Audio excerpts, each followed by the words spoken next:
C'est un chantier titanesque qui s'annonce. Sous cette autoroute, dans les Alpes italiennes, les pelleteuses commencent à attaquer la montagne. Elles creusent ici une galerie de préparation en vue du futur tunnel dit du Lyon-Turin. Le projet est impressionnant. 57 km de tunnel ferroviaire entre la France et l'Italie. Une galerie passant parfois à 2000 mètres de profondeur sous les sommets. Objectif du futur tunnel, accélérer le trafic voyageurs entre les deux pays, mais surtout diminuer le nombre de camions qui passent les Alpes par la route et les remplacer par des trains de marchandises. Pour le maire de Modane, ce projet est une véritable chance. Voilà un camion qui vient d'Italie et qui se dirige certainement vers la capitale, qui passe à proximité immédiate de la commune de Modane. Le tunnel, ce sera donc moins de nuisances et de pollution, et plus important encore pour la ville, la perspective de création d'emplois dans une région qui en a bien besoin. Nos jeunes s'en vont pour chercher du travail vers les grandes métropoles. Donc on espère, avec ce type de chantier, les conserver, qu'ils puissent rester pour travailler au pays. Des emplois, un transport de marchandises plus écologique, moins de nuisances, et pourtant, le Lyon-Turin ne fait pas que des heureux. C'est ce que Paolo nous montre sur le versant italien. Avec des amis opposés au projet, il se rend tout près du chantier. Rapidement, nous rencontrons des militaires. L'accès à la zone des travaux est étroitement surveillé. Tu les prends en photo? Ah bien sûr, hein. C'est en réciprocité. Ils nous contrôlent, ils nous filment, ils nous prennent des photos et nous aussi. Et si l'on n'en croit Paolo, les contrôles vont même plus loin. Il y a aussi des micros qui écoutent les discours des gens qui se promènent. Un peu plus loin, le chantier apparaît derrière un imposant grillage.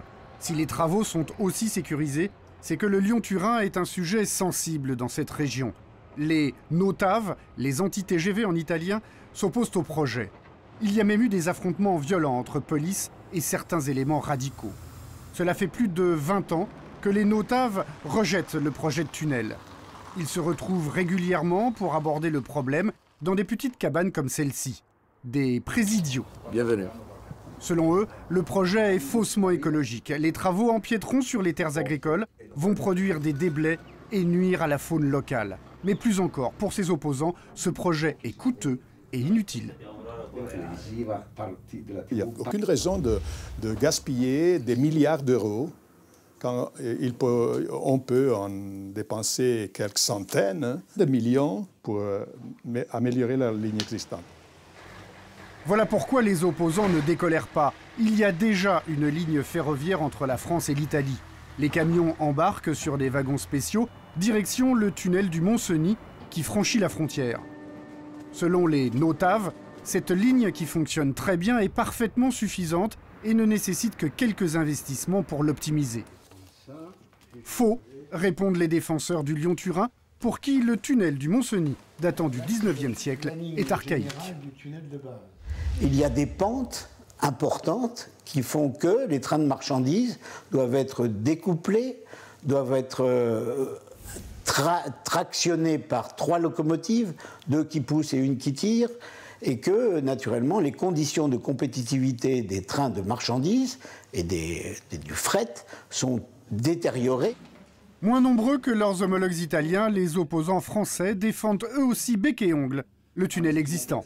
Or, on constate qu'en Suisse, c'est un des tunnels qui a à peu près les mêmes caractéristiques, a eu une augmentation de trafic importante.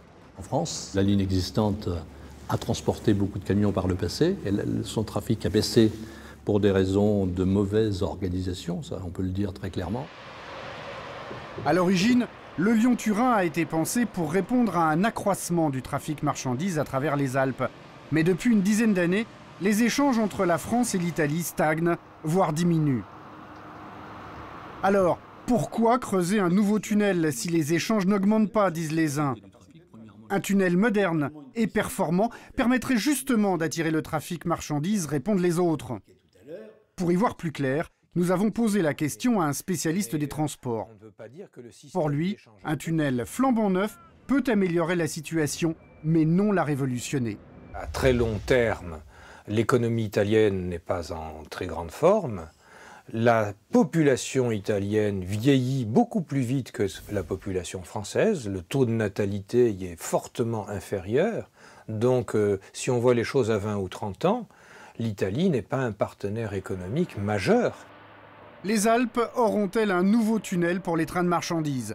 De part et d'autre de ces montagnes, les gouvernements français et italiens semblent très décidés. Et ce, malgré un rapport défavorable de la Cour des comptes, qui regrette notamment que l'amélioration de la ligne existante ait été rapidement écartée.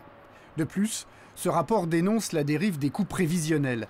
L'ensemble des travaux tunnels plus les voies d'accès pourrait coûter 26 milliards d'euros au lieu des 12 milliards prévus en 2002. Et pour l'instant, une question reste sans réponse. Qui va payer la différence ?